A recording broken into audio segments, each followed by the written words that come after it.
아멘. 내가 종일 주를 바라나이다.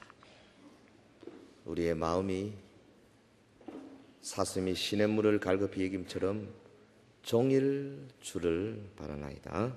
은혜로운 찬송 감사합니다. 오직 은혜로, 라틴말로 하면 솔라 그라치아. 16세기 종교개혁의 기수였던 마틴 루터의 결론이 오직 은혜로, 이 말입니다. 그래서 우리가 루터의 신학을 하나님의 은혜에 근거한 십자가의 신학이다, 그렇게 말합니다. 우리가 가지고 있는 모든 것, 우리가 누리고 있는 모든 것은 다 하나님께로부터 주어진 겁니다. 누군가가 말했듯이 하나님의 중간 이름, 은혜. 은혜는 하나님의 미들네임이다, 그렇게 말할 수가 있을 것입니다. 원래 우리가 하나님 앞에 아무런 가치가 없는 존재들이었지만은, 그러나 이런 우리를 귀한 존재로 만들어 주신 것은 전적인 하나님의 은혜인 것입니다. 할렐루야. 이 은혜, 깨닫는 사람은 더 은혜를 받게 되고, 못 깨닫는 사람은 그냥 그 상태에서 머물 수밖에 없어요. 미국의 유명한 시인 롱펠로우가 레스토랑에 앉아서 거기 레스토랑 휴지를 하나 들고 끄적끄적 글을 썼습니다. 이게 롱펠로우의 시가 그 휴지 조각에 써지니까 이게 $6,000를 호가했습니다.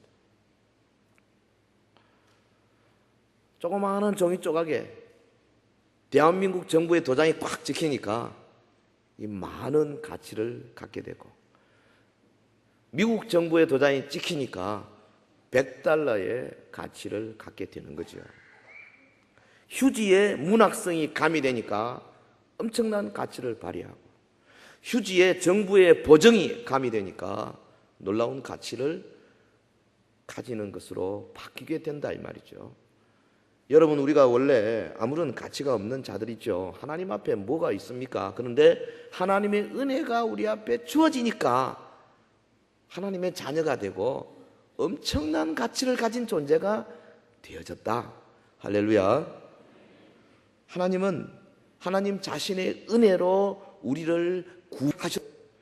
하나님 자신의 은혜로 이제는 우리를 예수님 닮아가도록 끊임없이 도와주시고 보태주시고 끌어주시고 교정해 주시는 분이세요. 이 과정에서 때로는 고난의 잔을 마시도록 하시기도 합니다. 때로는 시련의 철조망을 통과해야만 할 때도 있어요. 때로는 하나님께서 우리에게 주시는 이유를 알 수 없는 여러 가지 어려움 속으로 우리를 몰아넣어서 우리를 하여금 무릎을 꿇고 하나님 앞에 간절히 기도하며 우리 앞서 같은 선조들의 신앙의 모범을 본받지 않으면 안 되도록 이끌어 가실 수가 있습니다. 우리에게 소명을 주시고 직분을 주셔서 그리스도의 몸의 지체로 기능하게 만들어 주시는 하나님의 은혜, 성령으로 말미암아 계속 능력을 부여하시고, 그래서 봉사케 하시고 전도케 하시고, 우리 힘으로 한 것도 아닌데, 그러나 장차 우리가 주님 앞에 서면 또 하나님은 우리의 모든 행한 행동에 따라서 면류관도 준비해 주시는 분이십니다. 할렐루야. 마귀의 자녀로부터 불러주신 거 은혜고요, 깨닫게 하시고 말씀 믿게 하시고, 그거 다 은혜죠. 끊임없이 우리에게 새로운 힘을 주시고 성령으로 인도해 주시고 봉사케 하시고 교회 주시고 교회의 멤버 되게 하시고 직분 주시고 그 직분을 떠서 일하도록 힘을 주시고, 그리고 장차 하나님의 나라에서 자기가 다 주셔놓고 또 우리가 좀 일 좀 했다고 상급까지 주시는 우리 하나님 아버지, 그분은 The God of all grace, 모든 은혜의 하나님이시다, 그렇게 말할 수가 있습니다. 모든 것이 다 하나님 은혜인 줄로 믿습니다. 같이 해봅시다. 오직 은혜로, 오직 은혜로, 오직 은혜로.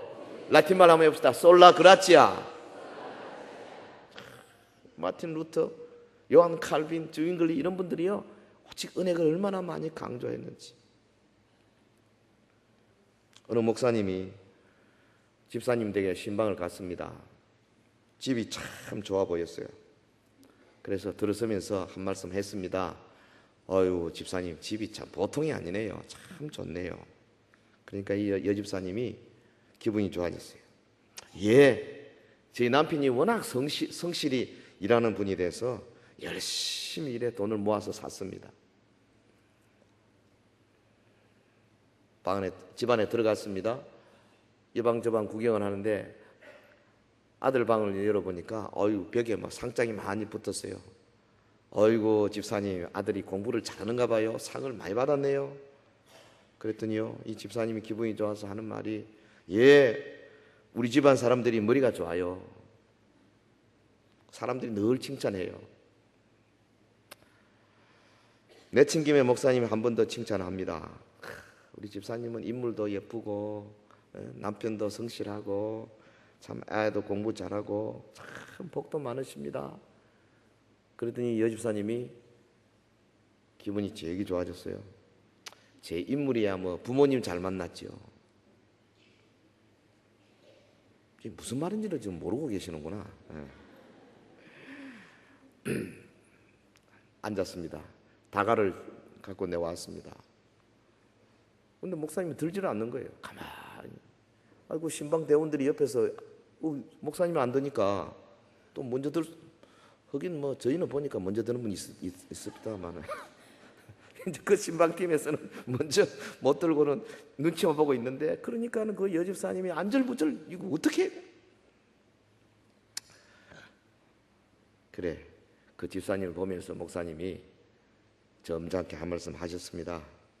집사님, 목사는 다과를 먹고 사는 존재가 아니고 하나님 은혜를 먹고 사는 존재입니다.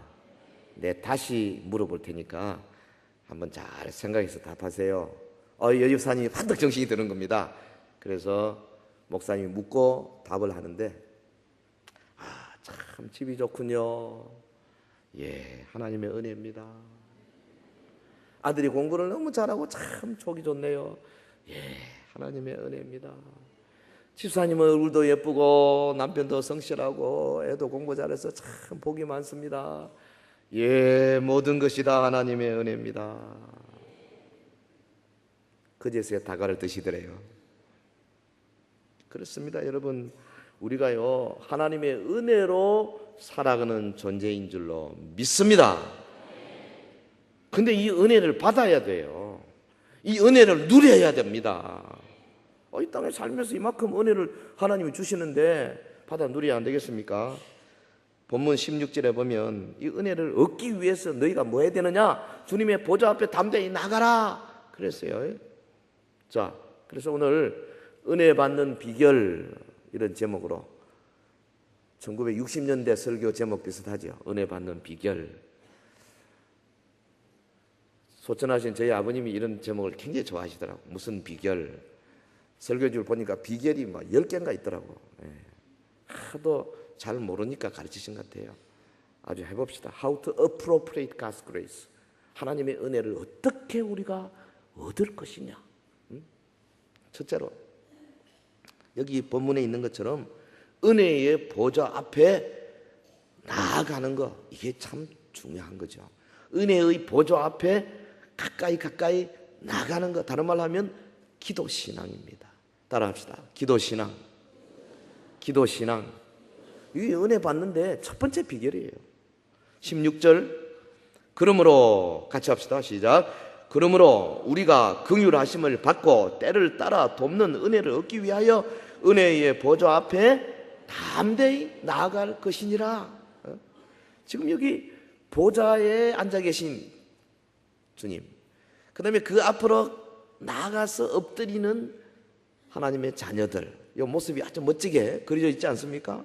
나아갈 것이니라. 헬라 원어, 이 원형 동사의 헬라 원어는 프로스 에르코마이. 이것은요, 프로스 에르코마이. 이건 뭔 뜻이냐면은 그 상대방을 내가 볼 수 있고 만질 수 있고 말할 수 있고 이럴 정도로 아주 가깝게 접근하는 걸 말해요. 나아간다. 하나님의 보좌. 그러니까 주님 앞에 가까이 가서 십자가에 매달리신 주님의 다리를 막 붙들을 정도로 가까이 나. 베드로가 가야바의 뜰에서 예수님 멀찍이 따라가는 거 아니고요, 가까이 막 가서 그냥 안겨버릴 정도로 그렇게 하라 이거죠. 그게 은혜 받는 비결이에요. 은혜의 보좌. 은혜의 보좌는 하나님의 보좌죠. 하나님의 그 보좌, 이곳이 바로 은혜의 근원입니다. 소스입니다. 여기서부터 은혜가 막 강물처럼 흘러나오는 거 아니겠어요? 그래서 우리는 예수 그리스도를 말미암아 하나님의 보좌에 가까이 접근할 수 있는 특권을 가진 자들입니다. 이거 사용해야 돼요. 그러니까 은혜의 보좌 앞에 담대히 나아가는 것은 다르게 표현하면 성도의 기도신앙. 기도신앙. 여러분, 하나님의 은혜를 받는 첫 번째 비결이 이거죠. 다른 거 아니에요. 그 은혜가 막 콸콸 솟아나는 그 샘의 근원의 앞에 바로 가서 마시는 거예요. 예? 은혜의 근원, 그 은혜를 막 마셔. 물이 있으면 뭐예요? 마셔야지. 마셔야 돼요. 따라합시다. 마셔야 한다. 가까이 가야 돼요. 가까이. 멀찌감치. 주일 그저 대회뱀 한번 멀찌감치. 이래가 절대 은혜 못 받습니다. 죽어나서는 그냥 막 붙들고 늘어져야 된다고요. 세상에 그거 안 되고 그렇게 안 해가지고 이룰 수 있는 세상적인 일도 아무것도 없잖아요. 여러분 고시에 합격하는데 그래 뭐 저 일주일에 한 번 정도 그냥 잠깐 그저 보고 실컷 놀 거 다 놀고 그리고 시험 치러 가서 되겠어요? 대학 입시 가는데 뭐 그냥 뭐 그저 왔다 갔다 학교만 다니고 뭐 남들은 막 그냥 밤 늦게까지 불을 켜고 정신이 없는데 되겠느냐고요. 안 됩니다. 하물며 하나님의 말씀이도 벌써 은혜의 보좌에 나아갈 것이니라. 프로스 에르코마이, 가까이 나갈 것이니라. 접근해라. 여러분, 하나님은 모든 은혜의 하나님이라 그랬어요. 에베소 2장 8절에 뭐라 그랬습니까? 너희가 그 은혜를 인하여 믿음으로 말미암아 구원을 얻었다. 은혜를 인하여 믿음으로 말미암아 구원을 얻으나니 이것이 너에게서 난 것이 아니 하나님의 선물이다. 하나님 선물이에요. 그 보좌 우편에 우리의 대언자 되신 예수 그리스도께서 앉아 계시지 않습니까? 그러니까 우리는 예수님 백 믿고 하나님 앞에 막 나가는 거죠. 막 나가는 거예요. 예수님이 누구예요? 우리의 대제사장이라 그랬습니다. 보면 14절에 보면 우리에게 큰 대제사장이 있으니 승천하신 자 곧 하나님의 아들 예수시라. 우리가 믿는 도리를 굳게 잡을지어다. 주님은 단순히 대제사장의 직분만 가지신 것이 아니고요, 실제로 그가 우리의 고난과 우리의 연약을 다 이미 경험하셨어요. 15절 우리에게 있는 대제사장은 우리 연약함을 채우려 하지 아니하는 자가 아니요 모든 일에 우리와 한결같이 시험을 받은 자로되 죄는 없으시니라. 여러분, 우리가 외롭습니까? 주님이 이미 외로웠어요. 우리가 상대방에게 돈 떼였습니까? 주님은 이미 많은 경우에 거짓 증언으로 코너에 몰리셨습니다. 여러분, 우리가 열심히 일하고도 그 다른 사람들에게 인정받지 못했습니까? 주님은 사랑하는 자기 백성들을 위해서 온갖 시간과 물질과 모든 것을 다 동원해서 저들을 고쳐주시고 저들에게 평강의 복음을 주셨지만은 저들이 배반했습니다. 그리고 그를 혹독한 고난의 현장으로 몰았습니다. 그래서 저와 여러분이 지금 이 땅에 살면서 억울하고 뭐 마음에 상처받고 이런 것들요 이미 다 경험하신 분이에요.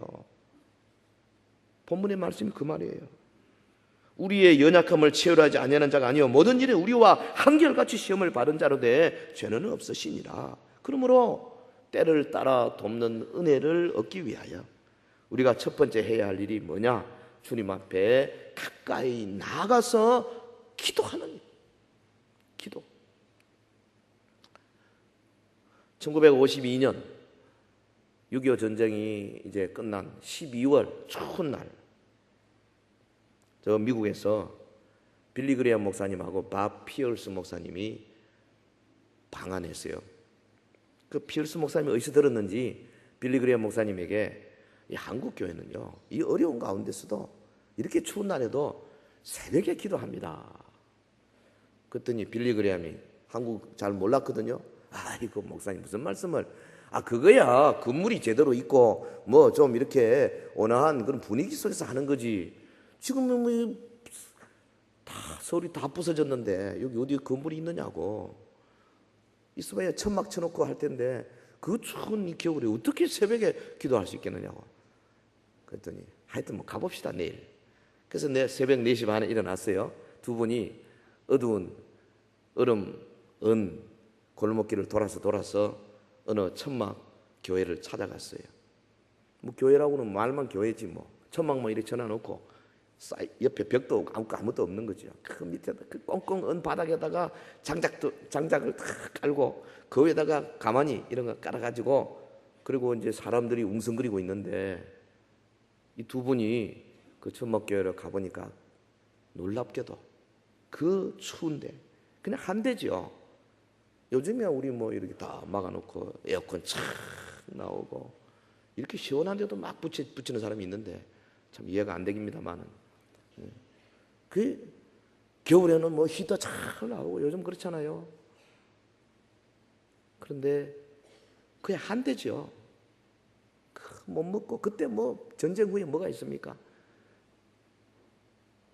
천막 밑에 꽉 찼는데 밥 피어스 목사님이 너무 놀래가지고 숫자를 세봤 189명이 거기에 예배를 드리고 있더라는 거죠.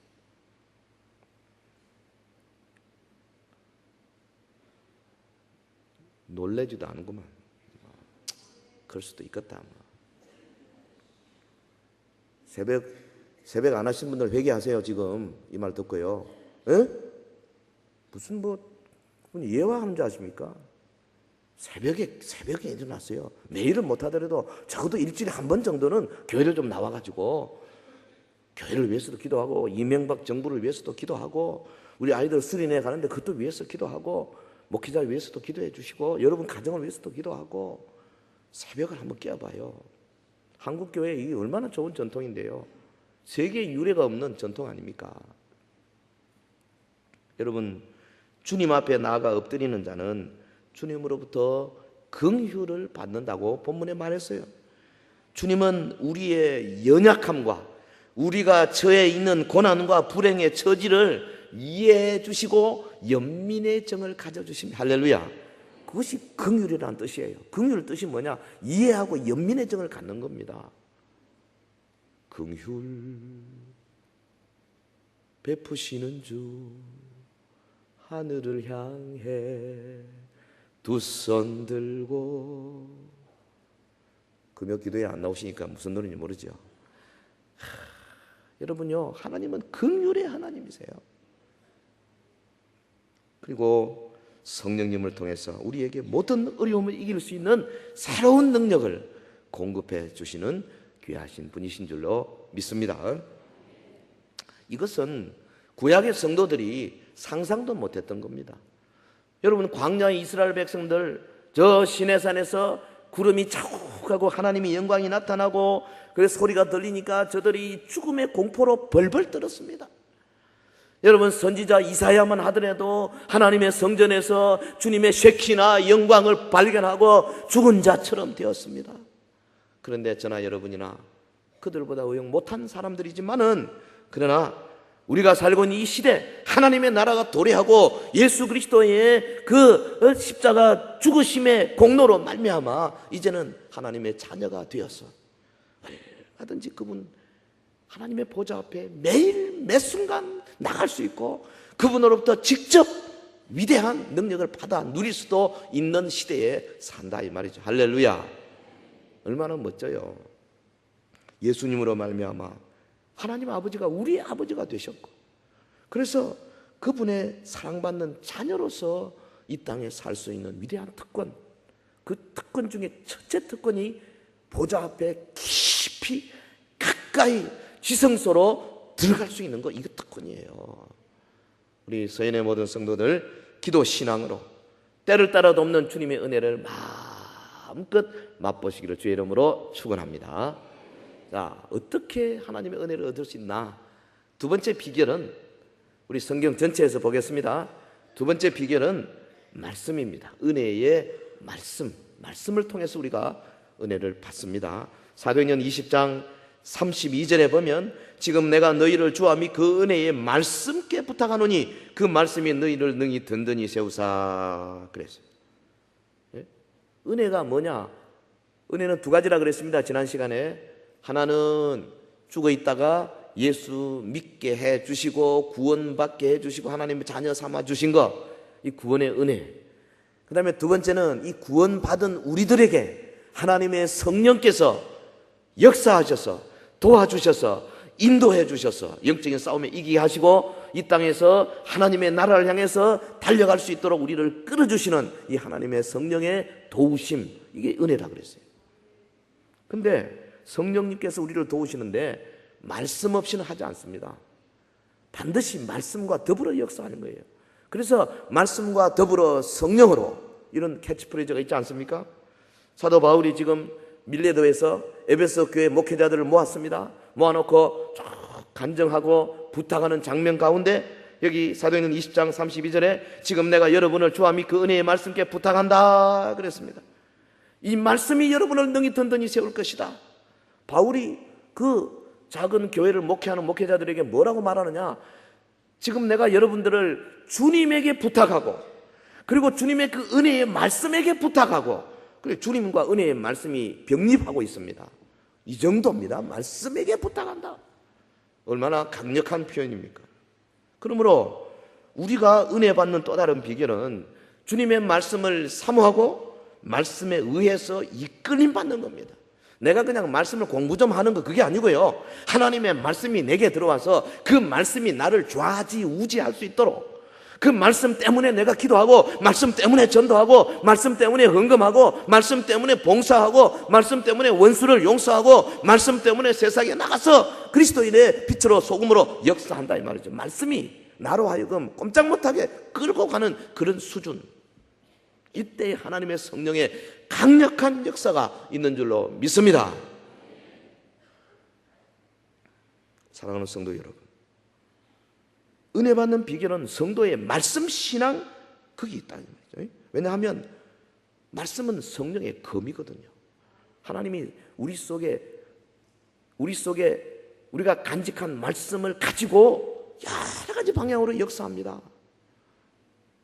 하나님의 역사, 여러분 구체적으로 하면 수천 수만 가지가 되니까 그 우리가 다 알 수 없지만 각자가 다 다릅니다만은 말씀이 성령의 검이 되어서 우리 속에 죄악들이 드러나고 우리의 연약한 것들이 고쳐지고 또 우리가 주저주저 하던 것들을 강하게 가서 할 수 있고, 급쟁이 기드온을 하나님의 용사로 세워내고, 여러분 비급한 베드로를 사내들의 공회 앞에서 목숨을 걸고 주의 복음을 증거하도록 만들어내는 역사, 말씀이 있었기 때문에 가능하다 이 말이죠. 지금 내가 너희를 주와 및 그 은혜의 말씀께 부탁한다. 말씀께 부탁한다. 이 사도행전 20장 32절은 대단히 중요한 구절이에요. 말씀께 부탁한다. 성령님이 사용하시는 말씀의 형태가 뭐뭐 있습니까? 여러 가지 있죠. 딱 제일 중요한 것은요, 예배 때 설교 말씀이에요. 이 설교 말씀을 쉽게 생각하지 마세요. 이 말씀을 성령께서 붙들고 검으로 사용하셔서 사람마다 각각 필요한 대로 역사하시는 거예요. 그것을 아멘으로 받는 사람에게는 놀라운 은혜가 떨어질 줄로 믿습니다. 그래서 그 말씀을 한 번으로 안 됩니다. 듣고 또 실제로 적용하고 그렇게 하셔야 돼요. 그리고 성경을 읽고 묵상하는 일, 암송하는 일, 이거 게을리하지 마십시오. 성경 읽고 공부하고 묵상하고 암송하고, 이거 말씀이 우리 속에 들어와서 그 말씀대로 내가 살게 되는 방법 중에 아주 중요한 거예요. 특별히 우리 구역으로 모이고 혹은 여러 전도회로 모여서 성도들이 서로 나누는 말씀 가운데 하나님의 말씀에 의지해서 나오는 말씀, 그거 여러분 쉽게 생각하지 마십시오. 앞에 나와서 간증하는 거 쉽게 생각하지 마시고, 그 아주 중요한 말씀, 성령께서 그것을 가지고 검으로 사용하십니다. 성경은, 이 하나님의 말씀인 성경은 하나님에 대한 책, about God, 하나님에 대한 책일 뿐 아니라 하나님으로부터 온 책, from God, 하나님으로부터 온 책이에요. 그렇기 때문에 성경은 우리 친구가 되어야 합니다. 우리의 가장 가까운 친구가 되어야 해요. 여러분 어떻습니까? 성경이, 응? 이 성경책이 얼마나 가까운 친구냐고 나하고. 그냥 소설 한번 읽듯이 뭐 그저 한번 읽고 끝나는 게 아니고요.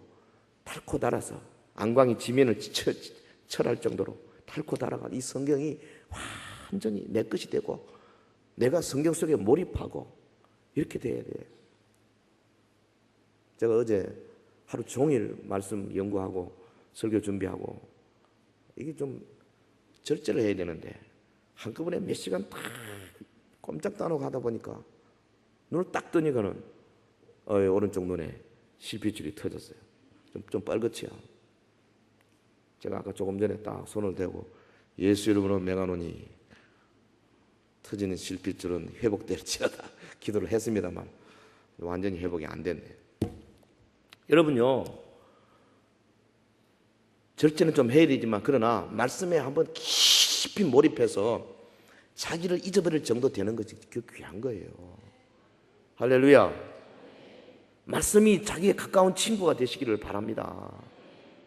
제가 왜 이 말 드리냐, 한 번씩 질문해 보면 너무 모르는 게 많아. 찬양대 가까이 있으면 자꾸 찬양대 물어보는데 솔직히 너무 안 하는 것 같아. 보니까 아까 찬양할 때 보니까 이것도 별로 찬 사람이 없네. 예? 할렐루야. 이름이 할렐루야 아닙니까? 말씀 가까이 어떻게든지 하고 내가 은혜를 받겠다. 몸부림쳐야 됩니다. 성경 안에요, 실제적으로 우리의 삶을 도와주는 놀라운 진리가 많습니다. 사업하는 분들요, 성경 안에 답이 많아요. 직장 구하는 분들 성경 안에 답이 많습니다. 장래가 어떻게 될 것인가, 전 세계 정세가 어떻게 되느냐 성경 안에 다 들어가 있어요. 지난번에 여러 번 했지 않습니까? 앞으로 지금 어떻게 될 것이냐 세상은 절대 모릅니다. 피터 드러크가 몰라요. 혹은 무슨 미래학자 그 누굽니까? 몰라요. 성경 안에 다 있다 이 말이죠. 성경을 친구로 삼으세요. 그냥 눈 떠도 성경, 눈 감아도 성경, 말씀. 성경 안에 생명을 주는 능력이 있어요. 그래서 여러분 하나님의 말씀을 연구하고 읽다가 막 은혜가 되면 여러분 어떻게 합니까?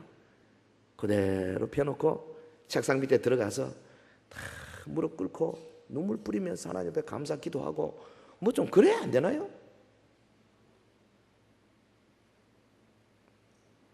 별로 감동이 없네. 성경 말씀에 정규적으로 나를 노출해야 됩니다. exposing. 나를 하나님 말씀에 자꾸 갖다 비춰봐야 돼요. 정기적으로. 우리가 평소에 이처럼 하나님 말씀과 가까이 하다 보면 때로는요, 위급한 때, 엄청나게 어려울 때에 돌발적으로 우리의 입에서 말씀이 터져 나올 때가 많아요. 할렐루야. 저도 가끔씩 경험하는데요, 기도할 때 나도 모르게 말씀이 터져 나오고, 기도하면서 내가 생각하는 거야. 이거 왜 이런 말을 하고 있나? 그렇게 가만 보면요, 예언적인 수준이 많습니다. 그걸 뭐라고 하냐? 디바인 어트런스라고 그래요. 왜 말한 말이야? 하나님의 말씀이 내 속에서 하나님의 성령께서 그 말씀을 가지고 팍팍팍팍 사용하시는 거예요. 마귀가 예수님을 시험할 때 예수님께서 신명기만 가지고 3번이나 기록되었으되 말씀 가지고 그냥 쓰지 않습니까? 사도 바울도 얼마나 많은 경우에 구약의 말씀을 가지고 창세기 썼다가 시편 썼다가 말라기 썼다가 막 사용하지 않습니까? 이게 뭐예요? 하나님의 말씀 자유자재로 사용할 수 있는 그런 수준까지 올라갈 때 은혜가 얼마나 많이 쏟아진지 몰라요. 성령의 검곧 하나님의 말씀을 더 많이 가지는 성도 여러분 되시기 예수 이름으로 축원합니다. 어떻게 하면 우리가 은혜를 받을까? 은혜 받는 비결 3번째는 하나님의 섭리에 순종하는 겁니다. 여러분, 우리의 삶 속에 하나님께서 역사하시고 하나님이 이끄시고 하나님의 손길이 막 오는데 그것을 아는 순간에 내가 아멘 겸손하게 내가 무릎을 꿇고 거기에 순복할 때에 하나님은 어마어마한 은혜를 주신다. 베드로전서 5장 5절에 보면 젊은 자들아 이와 같이 장로들에게 순복하고 다 서로 겸손으로 허리를 동이라. 하나님이 교만한 자를 대적하시되 겸손한 자들에게는 은혜를 주시는지라. 그러므로 하나님의 능하신 손 안에서 겸손하라. 때가 되면 너희를 높이시리라. 은혜 받는 비결에 빼놓을 수 없는 것이 바로 이 겸손과 순종의 문제입니다. 우리의 삶 속에 역사하시는 하나님의 손길, 그 섭리의 손길에 겸손하게 순복하는 자세.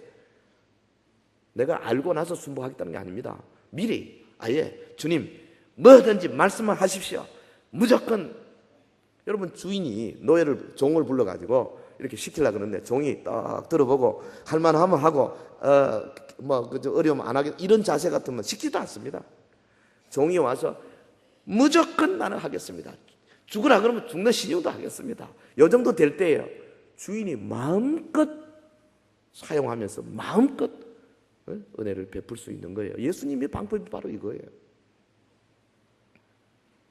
근데 우리 타락한 인간의 심성에는요, 실제로 겸손과는 반대되는 경향이 꽉 차 있습니다. 누구나 다. 절대 안 됩니다. 이거 저절로는. 겸손한 척 하는 것이죠. 하나님 눈에는 겸손하지 않습니다. 그렇기 때문에 여러분, 우리 속에 성령님의 사역에 저항하는 요인들이 가득하거든요. 그래서 하나님의 말씀으로 계속 닦아내야 돼요. 십자가 보혈로 닦아낸단 말이에요. 예? 작은 일에 불평하고 좀처럼 만족하지 못하고 좀처럼 만족하지 못하고 사사로운 이익을 위해서 하나님 나라의 적대적인 태도를 취하는 것이 얼마나 쉽습니까? 우스땅의 욥이라는 사람, 하나님 복을 줬지요. 근데 사탄이 시험을 걸어왔습니다. 어느 날 어이구 막 재산 다 도적맞고 자녀들이 막 한꺼번에 다 죽고 욥 자신에게도 몸에 온 막 무서운 욕창이 생겨서 그래서 돌로 가지고 막 득득 밀고 있는 그런 처지인데 욥이 어떻게 했습니까? 욥기 1장 21절에 보면 주신 자도 여호와시요 취하신 자도 여호와시니 여호와의 이름이 찬송을 받으실지니이다. 이런 순종의 자세, 순복의 자세가 있으니까 하나님이 막 욥을 갑절로 복 주시잖아요. 하나님의 사람 족장 요셉, 얼마나 놀라운 사람입니까? 그가 어린 시절에 10대에 형들에게 미움받아가지고 팔리고 10수년 동안 고생 노예로 애굽에서 종살이 하다가 또 모함 받아가지고 감옥에 갇히고 얼마나 힘들었어요. 비로소 애굽의 총리 대신이 됐습니다. 자기 앞에 무릎을 꿇고 엎드린 형들을 탁 내려다보면서 그때 요셉이 뭐 마음대로 그들을 죽이고 마음대로 살리고 할 수 있는 능력이 있었지만은 요셉이 뭐라 그랬습니까? 창세기 45장 5절에 당신들이 나를 이곳에 팔았으므로 근심하지 마소서, 한탄하지 마소서. 하나님이 생명을 구원하시려고 나를 당신들 앞서 보내셨나이다.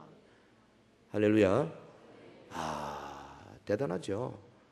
8절에 보면 그런즉 나를 이리로 보낸 자는 당신들이 아니요 하나님이시라. 여러분, 우리는 주변 환경 뒤에 역사하시는 하나님의 그 전능하신 손길을 보는 눈을 가져야 합니다. 아버지의 손은 사랑하는 자녀들을 훈련시키시는 그런 손길이에요. 때로는 그 손길은 징계의 채찍으로 나타나기도 합니다.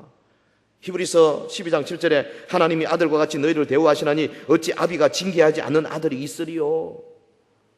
요즘은 뭐 애 하나밖에 안 나와가지고 도무지 매를 안 들고 야단 안 치고 기죽일까 싶어가지고 그러면 아이들이 막 완전히 개 망나니 같은 그런 아이들이 많아요. 어른이 불러도 뭐 말도 안 듣고 대학생도 그러더만. 그 어느 대학교 제가 강의하러 가봤더니 아니 그래도 강사가 말이지, 예? 저가 아버지 뻘보다 더 나이도 많은 강사가 와서 하면 그것도 예의를 취해야지. 모자를 딱 쓰고 야 너 모자 좀 벗어봐라 딱 쳐다보고 나 세상에 이해가 안 돼. 지금 아이들이 그 정도예요. 뭐 어떻게 걷잡을 수 없는 만큼 되어버린 이게 그 공교육도 문제가 되지만 사실은 근본 문제는 가정에서부터 나온 거 아닙니까? 근데 하나님께서는요 그래 안 하세요. 하나님은 숫자 적다고 안 합니다. 한 명이 남든 두 명이 남든 때릴 땐 때려요. 징계의 채찍을 내리신다고. 히브리서 12장 10절에 저희는 잠시 자기의 뜻대로 우리를 징계하였거니와 오직 하나님은 우리의 유익을 위하여 그의 거룩하심에 참여케 하시느니라. 하나님이 우리 채찍 때리면요, 결국 목적이 뭐냐? 우리를 거룩하게 하는 거죠. 경건하게 하는 것이죠. 하나님의 자녀의 옷을 입도록 만들어 주시는 거 아니겠습니까? 할렐루야. 우리를 거룩함으로 이끄시는 주님의 섭리의 손길에 절대 복종해야 돼요. 네? 이렇게 하는 사람이 행복한 사람입니다. 사실 하나님이 우리를 복 주시기 원하지요. 해피네스, 행복으로 원하십니다만은, 그러나 해피네스 전에 우리가 가져야 할 것이 뭐냐면 홀리네스, 곧 거룩입니다. 해피네스보다 홀리네스가 먼저 와야 된다 이거예요. 근데 사람들이 이 순서를 바꿔요. 복은 거룩부터 먼저 거쳐서 주의 복을 향해서 가도록 하나님의 성령이 그렇게 섭리하시는 겁니다. 주님은 우리에게 일시적인 행복보다는 영원한 행복을 주기를 원하시고요. 주님은 우리에게 물질적인 번영보다도 영적인 부유함을 우선적으로 생각하시는 분이세요. 그래서 내 영혼이 잘됨 같이 범사 잘되고 강건하기를 원한다. 그러니까 영혼이 잘되는 게 먼저예요. 영혼이 잘 돼야 합니다. 하나님과 가까워야 합니다. 하늘의 은혜를 날마다 받아야 합니다. 하늘의 영광을 목도할 수 있어야 합니다. 기도할 때마다 하나님의 응답을 받을 수 있어야 합니다. 그런 사람에게 범사가 잘 되게 해요. 그런 사람이 사업할 때 사업을 열어주십니다. 그런 사람이 직장에서 이제 많은 사람에게 칭송을 받게 만들고요. 그런 사람이 공부할 때 공부의 길을 열어주시는 거예요. 그런 사람이 어려울 때, 육신의 질병에 고생할 때 하나님께서 질병을 고쳐주시는 겁니다. 할렐루야. 병 고치는 것도 마찬가지예요. 내 영혼이 잘 되는 게 먼저예요. 그래서 기도하고 준비하라는 거 아닙니까? 하나님 앞에 순종하는 자세로 나와서, 그런 사람이 안수해 보면 금방 합니다. 저도 뭐 부족한 사람이지만 딱 보면 아이고 이분 준비됐구나 하는데 금방 알아요. 어떤 사람은 바위덩어리 같은 사람이 있어요. 도무지 말씀이 들어가지 않은 사람이 있어요. 그런데 온갖 욕심은 다 있지. 그건 안 됩니다. 하나님이 그렇게 만으로 여김 받지 않습니다. 여러분, 하나님은 오직 겸손한 자에게 은혜를 베푸시는 줄로 믿습니다. 주님의 말씀을 기억합시다. 그러므로 하나님의 능하신 손 안에서 겸손하라. 때가 되면 너희를 높이시리라. 때가 되면 높여주신다. 어떻게 우리가 은혜를 받을까? 하나님의 보좌로, 은혜의 보좌로 기도신앙, 그리고요 하나님의 말씀을 친구, 절친한 친구로 만드는 이 말씀신앙, 그리고 하나님의 섭리의 손길에 순종하는 이 순종신앙, 그리고 마지막으로 이제 한 가지 더, 성도들의 상호 사역을 통해서 하나님이 큰 은혜를 주십니다. 다른 말로 하면 지체의 사역이죠.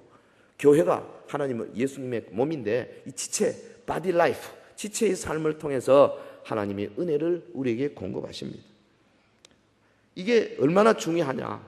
하나님은 주위 성도들과의 관계를 통해서 우리에게 은혜를 주시기를 원하세요. 그래서 여러분 고린도전서 12장 5절에 보면, 25절에 보면 몸 가운데서 분쟁이 없고 오직 여러 지체가 서로 같이하여 돌아보게 하셨다 그랬고, 27절에 너희는 그리스도의 몸이요 지체의 각 부분이다 그랬습니다. 몸 지체가 많은데 이 지체의 서로의 사역을 통해서, 영어로는 미니스터, 서로 다른 사람을 위해서 내가 사역해 주는 거죠. 미니스트리 하는 거죠. 미니스트리. 내가 해주고 저쪽에서 나를 위해서 해주고, 예를 들면 내가 저를 위해서 기도해 주고 그가 나를 위해서 기도해 주고, 내가 저를 위해서 도와주고 지가 나를 도와주고, 같이 위로하고 같이 찬양하고 같이 손에 손잡고 파라솔 전도팀으로 혹은 목요 전도팀으로 혹은 사랑의 도시락 팀으로, 소년소녀 가장팀으로, 임의용 팀으로, 주일학교 팀으로 같이 사역하면서 하나님이 우리를 통해서 서로에게 은혜를 주시는 거죠. 여러분 찬양도 그렇잖아요. 우리 지휘자가 앞에서 지휘를 하면 소프라노, 엘토, 테너 베이스, 내가 잘한다고 혼자서 소프라노가 함을 진다고 되는 게 아니거든. 테너하고 맞춰가야 돼요. 찬양하면서 들어가면서 해야 돼요. 같이 막 그냥 자기 혼자서 해버리면 자기는 잘하지. 그러나 지휘자는 아주 인상을 쓰는 겁니다. 또 마찬가지 원리. 우리 같이 일하는데 서로 미니스트를 해줘야 되는 거예요. 예? 여러분, 그런데 우리 중에 많은 사람들이 자신의 약점, 자신의 그 어려움 잘 안 내놓습니다. 감춰요. 그래서 남 앞에서 전혀 문제가 없는 사람인 것처럼 행동을 많이 해요. 나도 종종 그럴 때가 있어요. 아니, 아무 문제가 없는 것처럼. 그러나 사실은 우리 속에 보면 뭐 상처투성이고 문제투성이고 어려움투성이고 그래요. 나는 누군가 나를 위해 기도해 줘야 돼요. 나는 누군가 시간과 물질을 가지고 나를 도와줘야 돼. 그 사람도 마찬가지 내가 가서 도와줘야 되고 내가 그를 위해서 기도해 줘야 된단 말이죠. 할렐루야. 우리 중에 거의 대부분이 이런 부족과 어려움을 가지고 있어요. 옆에 있는 성도가 나를 위해서 중보 기도해 주는 것이 어마어마한 은혜의 수단이 될 수 있고, 여러분 같은 구역원의 따뜻한 위로 한마디가 내게는 큰 힘이 될 수 있어요.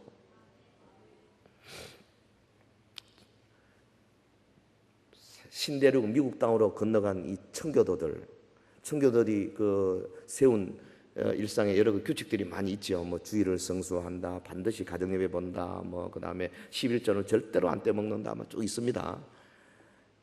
그 중에 하나가 뭐냐면 반드시 부즘 프렌드를 한 사람 이상 갖는다. 부즘 프렌드, 예? 가슴 친구, 뭐 우리말로 하면 뭐 배꼽 친구, 혹은 뭐 조금 말이 좀 그렇습니다만 불알 친구, 예? 친구.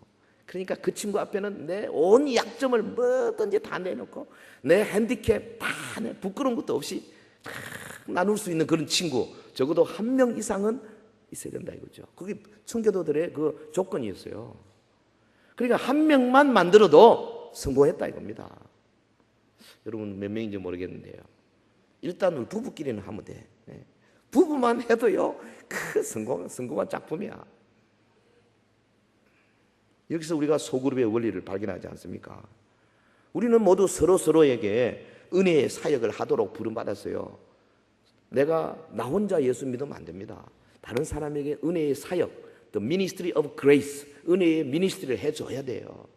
이게 우리 이사야 구역의 원리라니까요. 입장이 두 가지입니다. 하나는 받는 입장. 내가 받는 입장일 때는 뭐냐 하면 옆 사람에게 내가 이런 게 필요하다, 내 어려움이 이거다 알려줘야 되고, 그 사람이 내 삶 속에 들어오는 것을 내가 영접해야 됩니다. 환영해야 합니다. 주는 입장이 돼야 되는데, 그건 무슨 말이냐면 내가 상대방에게 허락을 받고 그 사람의 삶 속에 뛰어들어가고 그 사람이 어려움이 뭔지를 내가 알고 싶어하고 알고 기록해놓고, 그래서 어떻게 하면 내가 그걸 도와줄까. 우리 모두는 받는 입장, 주는 입장, 이 양방통행이 돼야 됩니다. 어떤 사람은 원웨이, 일방통행하는 사람이 있어요. 자기는 하나도 어려움이 없고 가가지고 뭐가 문제인데 듣기만 하고, 당신은 기도 좀, 아니 난 성령 충만을 위해서 기도해줘, 이걸로 끝나. 참 밉죠. 이 투웨이가 돼야 됩니다. 양방. 우리 교회 앞에 이 길처럼 이 원웨이 안 돼. 양방이에요, 양방. 그래야 하나님이 주신 이 은혜의 사역자가 될 수가 있다 이 말이죠. 어떻게 해요? 기도로 서로 도와줄 수 있습니다. 성경 말씀, 내가 아는 말씀을 서로 적용함으로 도와줄 수 있습니다. 기도하는 가운데 그 사람의 문제점이 뭐다, 앞으로 어떻게 하면 좋겠다, 그런 전망, 그런 어떤 긍정적인 미래 비전, 이런 걸 나누면서 도와줄 수 있습니다. 혹은 심지어는 나를 핍박하는 자, 나를 미워하는 자에게까지 내가 은혜의 사역자가 될 수 있도록 주님이 원하신다 이 말이죠. 스데반 집사 같은 사람, 사도 바울 같은 사람이 그런 사람 아닙니까? 자기를 미워하고 자기에게 막아서는 사람들에게까지 하나님의 은혜의 전달자가 되기를 원하는 사람, 수준 높은 사람이죠. 제가 그 금요 기도회 때마다 안수 기도를 해보니까, 저도 과거에는 잘 몰랐습니다만 한 1년 반 이상 우리가 이 2부 예배 마치고 저쪽 방에서 제가 안수 기도 쭉 해왔는데요, 그때 별로 어쩌다 한 번씩인데 요즘 그렇게 자꾸 느껴요. 어떤 분은 이렇게 옆에만 다가가도 그분의 아픔이 막 전달되어 올 때가 있어요. 그래서 막 굉장히 피곤해요, 하고 나면. 그래서 제가 오늘 새벽에 기도하면서 그 생각을 했습니다. 이 중보기도팀을 만들어야 되겠다. 나를 위해서. 제가 그 서울에 어느 분이 알아보니까 반드시 치유기도는 중보기도팀이 있어야 된답니다. 그래야 목사가 산대요. 이 악한 원수가 막 달라들기 때문에 귀신들의 세력이 어마어마합니다. 그래서 이 중보기도팀이 이 막을 쳐줘야 된다. 그래서 제가 오늘 새벽에 생각한 것은 그 중보기도팀 이름을 여호와 라파에서 따와서 라파 기도팀 이렇게 한번 해볼까 싶어요. 아직 그 마무리 짓지 못했으니까요. 어찌됐든 그래서 이 사역을 위해서 함께 기도하고 또 병고침 받은 사람들을 위해서 기도해주고 후속 AS를 해줘야 되거든요. 계속 기도해주고 이래서 이 막을 치지 않으면 언제 어떻게 될지 모르거든요. 그래야 이 사역을 하는 사람이 살 수 있다. 서로 도와야 합니다. 혼자서 될 수 있는 게 없어요. 이 세상에 혼자 될 수 없는 거 없어요. 여러분 오늘 아침에 손톱 깎으시면 안 계세요? 손톱 깎을 때 오른손이 왼손을 깎지 않습니까? 근데 딴 생각하다가 그만 살점을 칵 물고 뗄 수가 있습니다. 그러면 이쪽 손이 인상을 팍 쓰면서 야 이놈의 자식아 너는 지난번에도 그러더니 또 그러냐 그렇게 합니까? 피가 나오는 순간에 이 손이 탁 잡고 이게 왜 이래? 탁 잡고 그러니까 피가 그렇게 깨끗합니까? 빨고 싸매고 이게 지체라. 이게 은혜의 사역자들의 모습이에요. 여러분 우리 교회에서 구역이 지금 100개인데 그러면 100개 우리 몸을 100등분을 해보세요. 그럼 한 구역은 아마 요거만 하겠죠. 요만한데만 서로 이거 도와줘야 되는데 지금 먼 곳에서 와서 도와주는 파인데 여기서 서로 미워하고 서로 이래가 되겠느냐 이 말이죠. 말도 안 되는 거죠. 지체의 삶이 그렇게 중요한 겁니다. 바디 라이프, 지체의 삶. 어떤 그리스도인들을 무섭게 박해하던 어느 박해 현장, 순교의 현장에서 어떤 성도가 순교하기 직전에 그렇게 말했답니다.